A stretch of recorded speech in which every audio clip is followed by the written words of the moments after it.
Bonjour à vous tous et bienvenue à la prédication de la parole de Dieu pour ce dimanche matin. Bienvenue à notre temps ensemble en face du message des Écritures. Ce matin, j'aimerais pouvoir continuer à parler sur la question de la joie du Seigneur. Quel beau thème pour l'année 2025.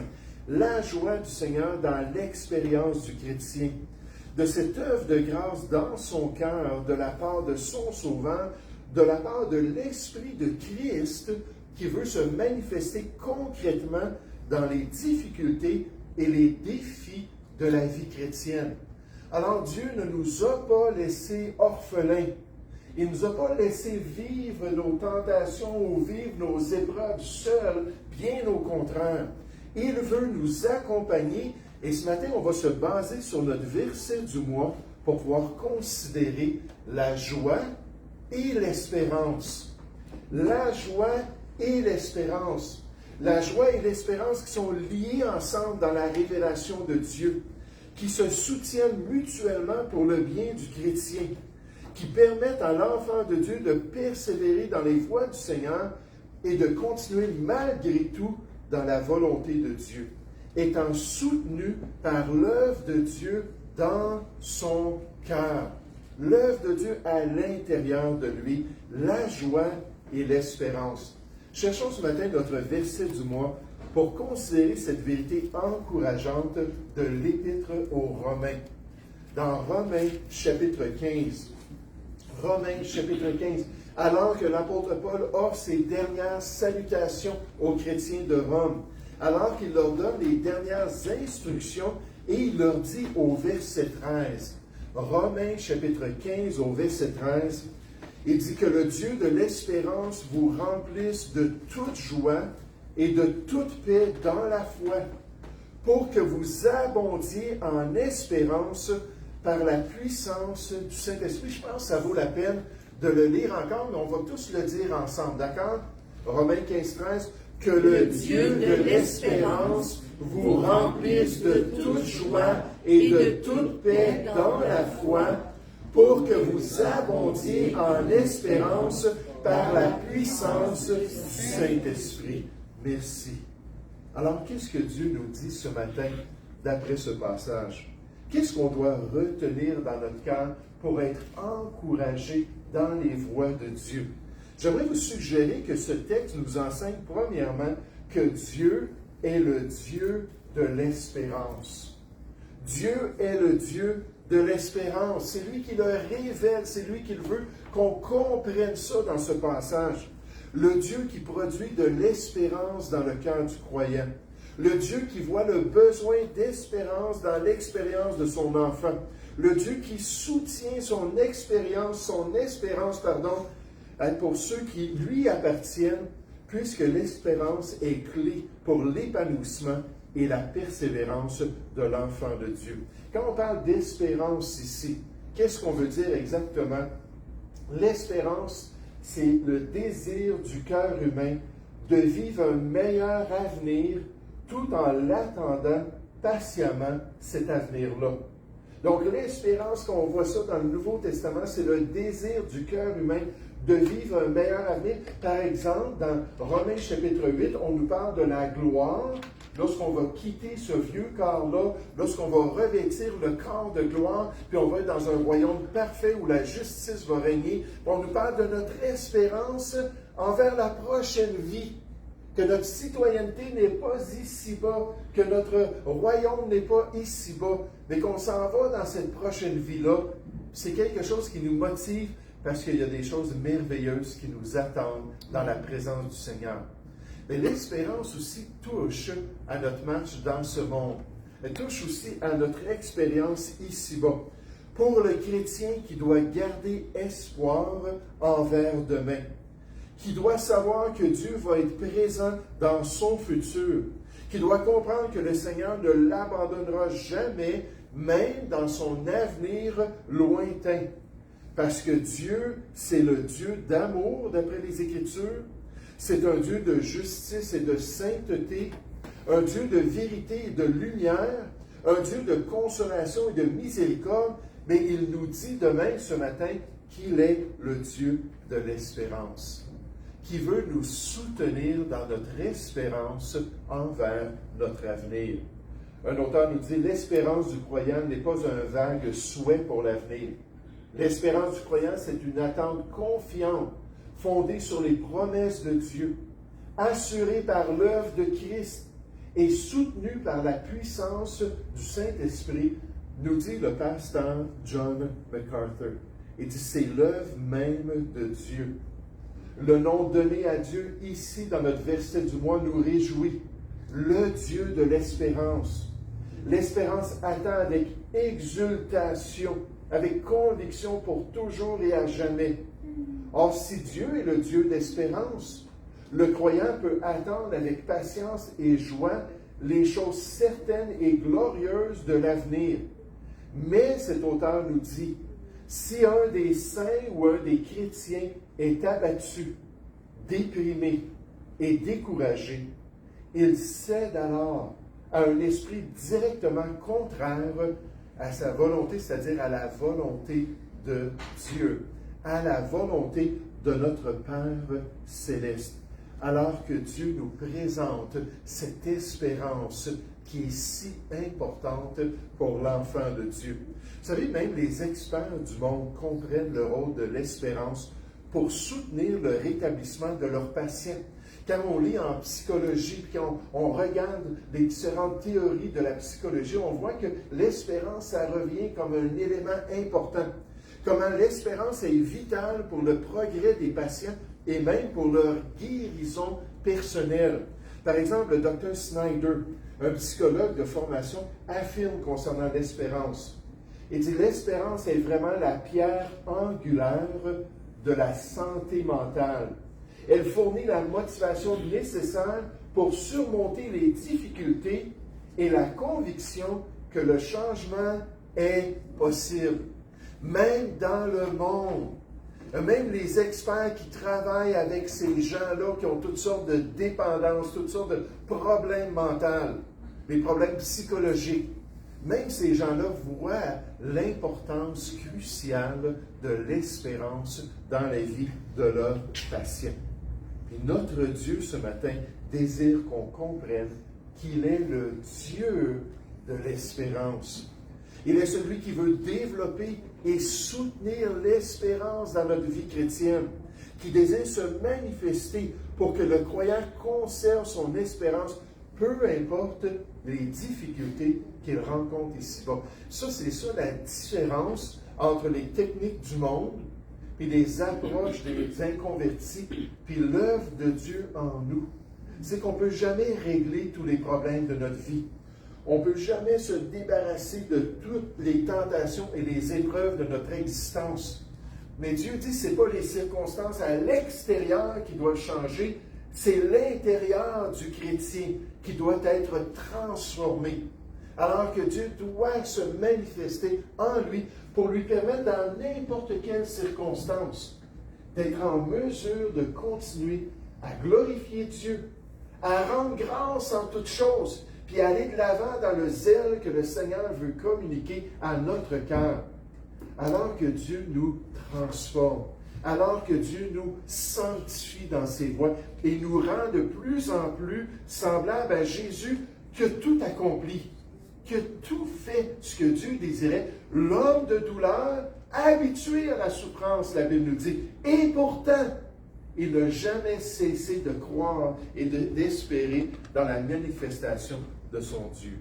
Ailleurs, Paul dit à l'Église chrétienne, il dit que notre Seigneur Jésus-Christ lui-même est Dieu notre Père, qui nous a aimés et qui nous a donné par sa grâce, regardez ces deux aspects-là, qui nous a donné par sa grâce une consolation éternelle. Ça, c'est dans la prochaine vie. Ça vient avec le salut. Peu importe ce qu'on vit ici-bas, on va avoir une belle consolation lorsque Dieu va essuyer toute larme, lorsque Dieu va enlever la douleur de notre vie, lorsqu'on n'aura plus les épreuves et les persécutions que les chrétiens ont vécues dans l'expérience chrétienne. Puis là, il dit, il nous a donné cette consolation éternelle, mais pour cette vie, il nous a donné, ça vient avec le salut, une bonne espérance. Une bonne espérance. Puis qu'il dit qu'il console vos cœurs et vous affermisse en toute bonne œuvre et en toute bonne parole à cause de son œuvre dans notre vie chrétienne, l'œuvre qu'il veut accomplir en nous. Sommes-nous des chrétiens qui ont cette espérance en Dieu? Sommes-nous des croyants qui ont confiance envers l'avenir? Des gens qui ont une fermeté envers même les difficultés de la vie? C'est l'espérance que Dieu veut produire en nous. Pourquoi? Parce qu'il est le Dieu de quoi? Le Dieu de l'espérance. Il veut qu'on saisisse ça ce matin. Il veut nous soutenir jusqu'à la ligne d'arrivée pour accomplir sa volonté. Maintenant, remarquez dans notre texte biblique les soutiens divins de l'espérance, ou les soutiens divins de notre espérance, les outils que Dieu utilise pour soutenir l'espérance du croyant, ces vertus spirituelles qu'il veut placer en nous si on lui permet. Comme dans toute chose, quand on entend l'Évangile, Jésus est en train de cogner à la porte de notre cœur, puis il dit, « Laisse-moi entrer, laisse-moi te sauver, laisse-moi prendre tes péchés. » J'utilise toujours ça.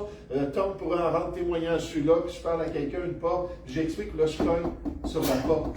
J'ai dit, c'est Jésus qui cogne dans ta porte, puis qui veut que tu le laisses entrer, mais il ne défoncera pas la porte. Il va respecter ton choix. Et vous savez, là, on saute dans la vie chrétienne, puis Dieu a sa parole qui est vivante et efficace. Sa parole qui est la vérité, qui nous sanctifie dans ses voies. Mais encore une fois, il faut lui permettre d'agir en nous. Il faut lui permettre de nous transformer.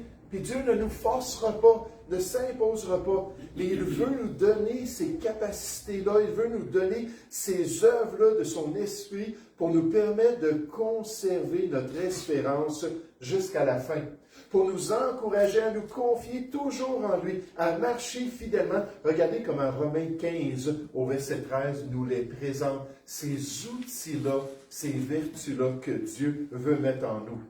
On nous dit que le Dieu de l'espérance, c'est notre Dieu, vous remplisse de toute joie et de toute paix dans la foi. Il ne faut pas oublier cela ici. Il faut y croire que Dieu est le Dieu de l'espérance. Il faut y croire que Dieu a la puissance pour venir nous remplir de joie, venir nous remplir de sa paix, en fait de tous les éléments du fruit de l'esprit. Il peut le faire en nous, si on lui laisse le faire. Qui est celui qui nous remplit dans ce passage ici? Est-ce que c'est nous?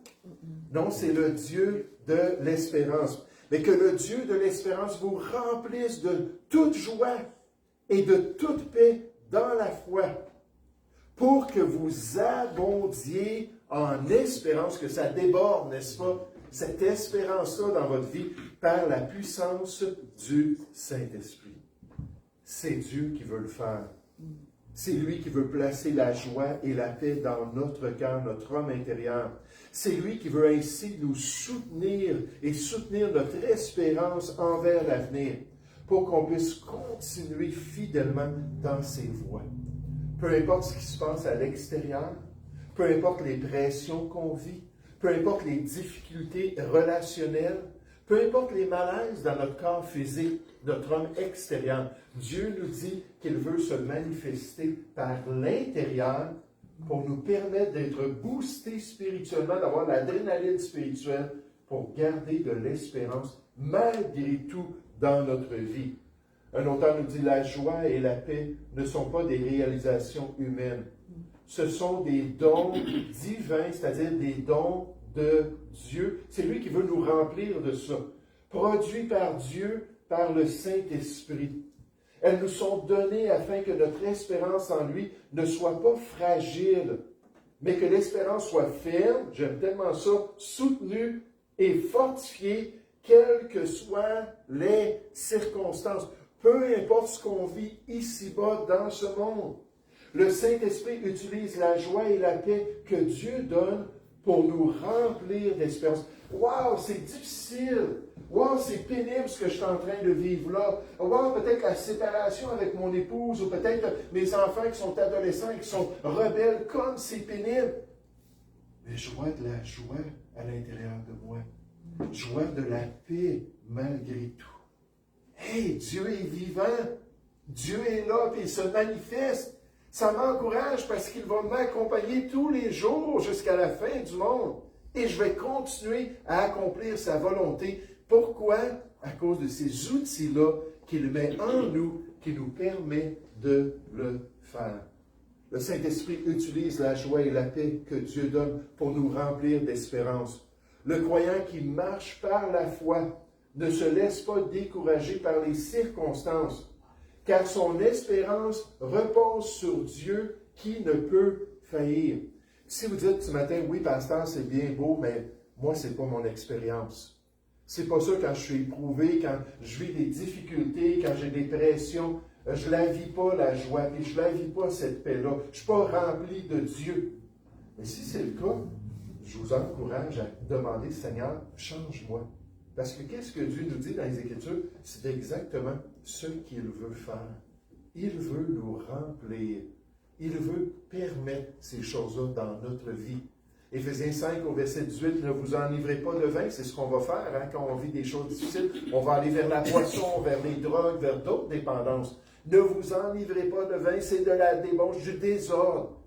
Assoupiant, ça veut dire vous agissez comme un non-sauvé quand vous allez vers ces choses-là, ces solutions du monde. Mais, au contraire, soyez remplis de l'Esprit de Dieu. C'est un commandement continuel, sans cesse, qui nous dit qu'on doit dire à l'Esprit, remplis-moi. Parce que c'est passif, le commandement. Passif, ça veut dire, c'est pas moi qui me remplis de l'Esprit, c'est moi qui permets à l'Esprit de me remplir. Oui, Saint-Esprit, remplis-moi. C'est la volonté de Dieu. Viens, puis prends le contrôle, puis agis à travers moi, puis manifeste-toi dans ton beau fruit. Je veux avoir cet amour, je veux avoir cette joie, je veux avoir cette paix, je veux avoir cette douceur, cette foi, cette maîtrise de soi, tous ces éléments-là. Et oui, viens, puis je te permets de le faire dans ma vie. La joie et la paix pour chacun de nous. La joie et la paix pour ceux qui croient dans la provision du Seigneur, qui acceptent que Dieu est le Dieu de l'espérance et qu'il veut se manifester concrètement à l'intérieur de nous. Encore un autre temps, vous ne connaîtrez jamais la joie et la paix complète de la foi si vous ne vous confiez pas entièrement au Seigneur. Juste en passant, le ministère de Charles Spurgeon a totalement changé à travers toutes les décennies de son service. Ça l'a changé le jour où il a déterminé que la priorité pour lui, c'était la plénitude de l'Esprit de Dieu. Il a dit vraiment, Dieu m'a touché, Dieu m'a montré que je vivais ma vie chrétienne sans tout ce qu'il avait pour moi et pour me permettre de le vivre. Puis il dit, à partir de ce moment-là, ça a été ma quête spirituelle quotidienne d'être rempli de l'Esprit de Dieu. Puis là, j'étais dans la présence du Seigneur quotidiennement pour dire, Seigneur, j'ai besoin de toi. Seigneur, sans toi, je ne peux rien faire. Puis je ne peux pas être le chrétien joyeux, puis le chrétien paisible que tu veux, sans la manifestation de ta présence dans ma vie. Puis là, il dit, son ministère a totalement changé. Puis il a été transformé. Pourquoi? Parce que là, il n'était plus juste un chrétien, il n'était plus juste un pasteur, il n'était plus juste un serviteur de Dieu, il était un enfant de Dieu qui voulait être rempli de l'Esprit de Dieu. C'est ce que Dieu nous commande, c'est ce qu'il veut qu'on le laisse faire, qu'on lui permette de faire dans notre vie. Mais il dit, tant que vous n'aurez pas cette entière espérance dans le Seigneur, reposez-vous entièrement sur lui. Et le Dieu de l'espérance vous comblera de joie et de paix, jusqu'à ce que vous débordiez d'espérance, alors que Dieu se manifeste à travers vous.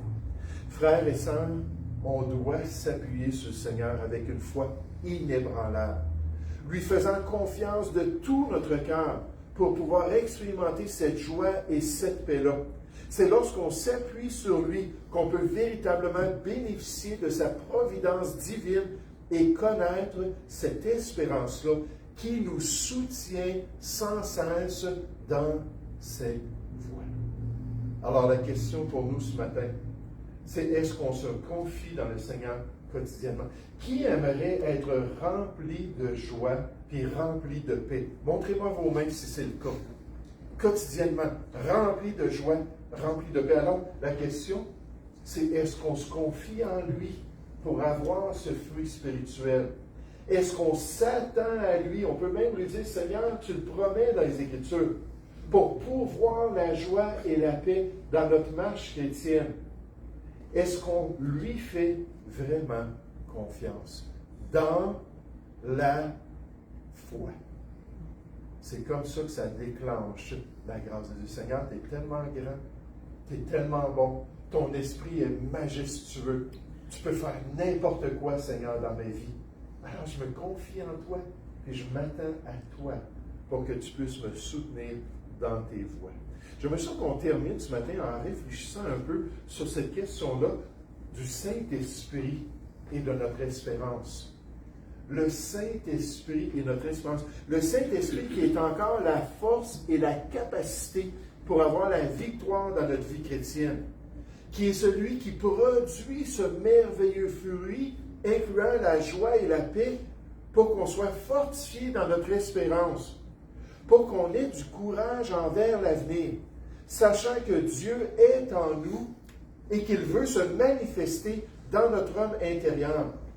Et pour Paul, vous savez, tout était lié ensemble.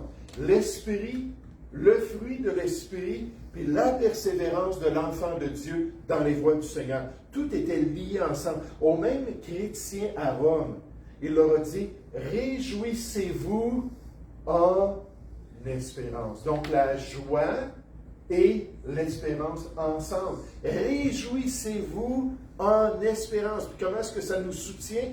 Soyez patients dans l'affliction. Puis patient ici, c'est le verbe qui veut dire quelqu'un qui va à contre-courant. Hein, que de la difficulté, puis que c'est éprouvant. Je pense à Ézéchiel, je viens de lire la partie dans Ézéchiel où il voit le temple du millénium, puis il voit l'eau sortir là, en dessous du temple. Puis là, Dieu dit, ben, traverse le courant d'eau, puis là, il marche, puis j'en avais jusqu'aux chevilles, c'était pas trop difficile. Puis là, après ça, Dieu lui dit, ben, traverse un petit peu plus loin, tant de pieds, là, je me souviens pas c'était quoi les grandeurs, tant de pieds plus loin.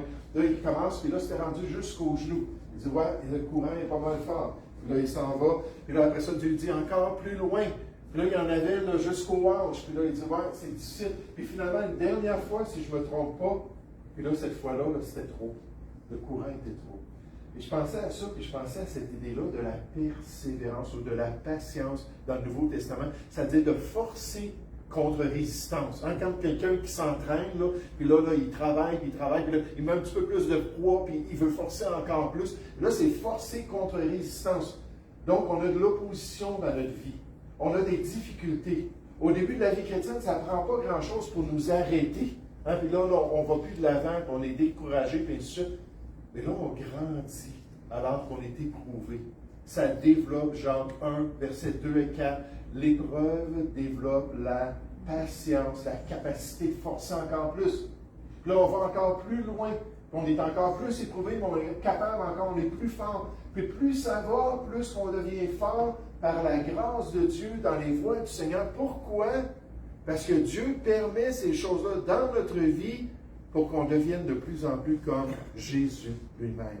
Cette stature parfaite du Fils de Dieu. Pour qu'on ait ces muscles spirituels, cette capacité-là. Soyez patients, donc on a la joie, on a l'espérance, on vit des afflictions. Soyez patients, continuez, forcez, allez de l'avant. Un auteur disait, qu'est-ce que ça prend pour vous arrêter?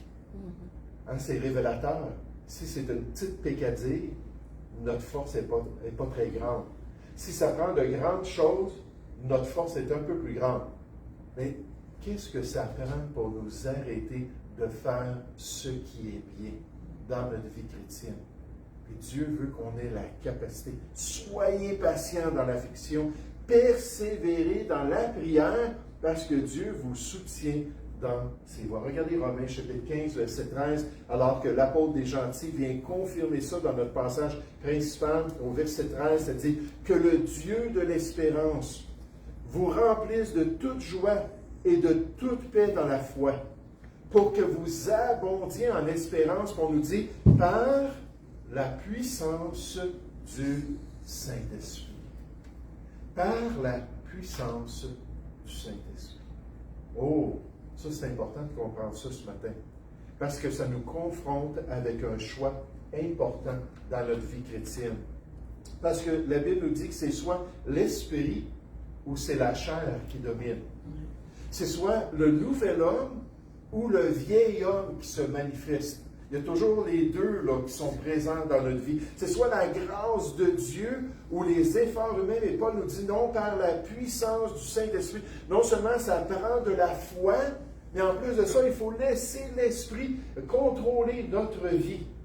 Nous ne pouvons pas produire la plénitude de la joie et de la paix de Dieu par nous-mêmes.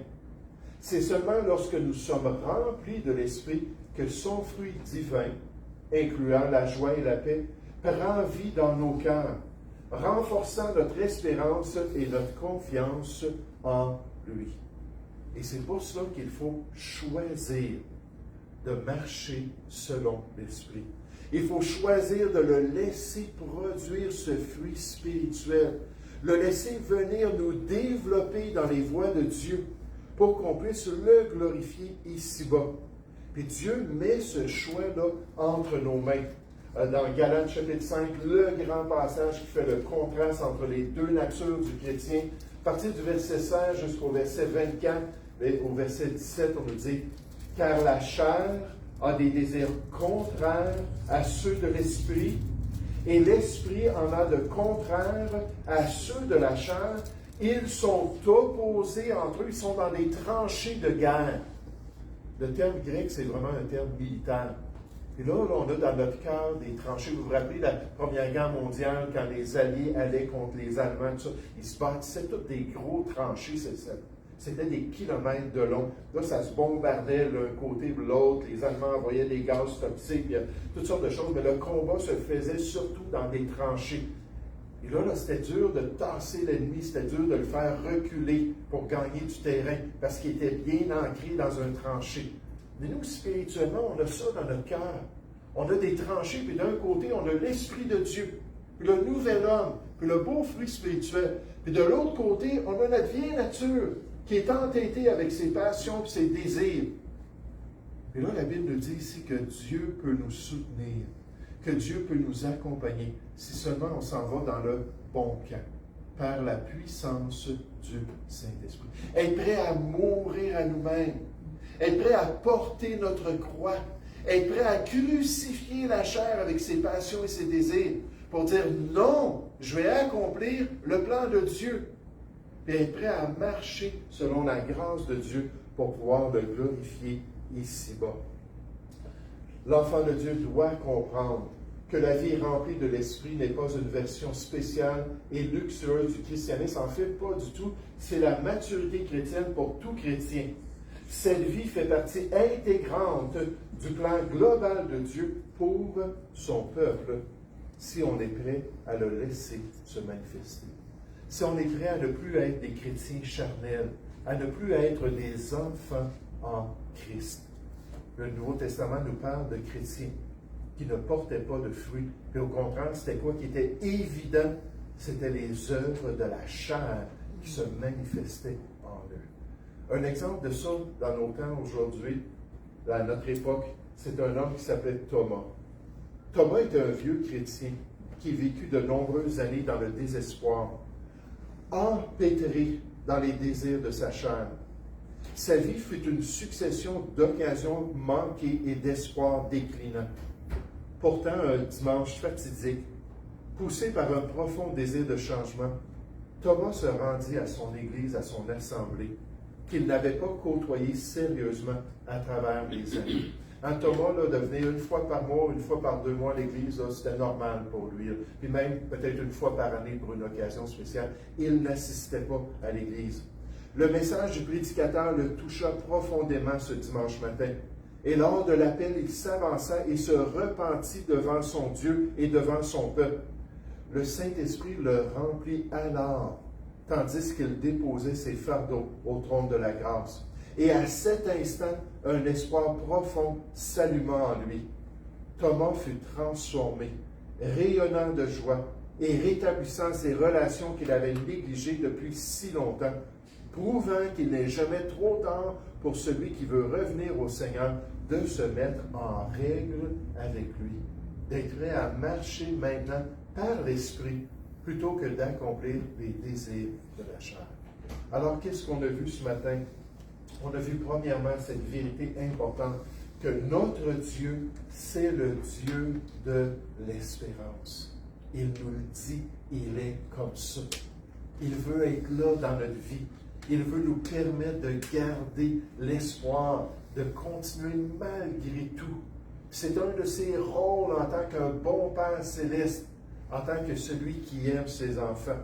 Mais on voit aussi dans notre passage qu'il y a des soutiens de l'espérance de l'enfant de Dieu. Il y a une manifestation interne que Dieu veut accomplir pour nous permettre d'avoir de l'espoir, même quand les temps sont difficiles, même quand on n'a plus d'autres espoirs envers l'avenir. On est arrivé à bout. Puis là, à l'intérieur, il y a cette joie-là qu'il produit, cette paix-là. Là, ça nous dit non, je vais encore me confier en mon Dieu. Puis je vais encore continuer dans ses voies. Puis comme clé dans le passage, on voit que c'est le Saint-Esprit. C'est pas la chair, c'est pas le monde, c'est pas le diable qui veut qu'on ait de l'espérance en Dieu. C'est l'Esprit de Dieu. Si vous êtes sauvés, votre corps, c'est le temple, l'habitation de l'Esprit de Dieu. Il est en vous. En passant, les cantiques qui disent là, « Viens, Esprit de Dieu, puis viens en moi », je ne suis pas du tout d'accord. Si vous êtes un enfant de Dieu, ce n'est pas pour vous, ce cantique-là.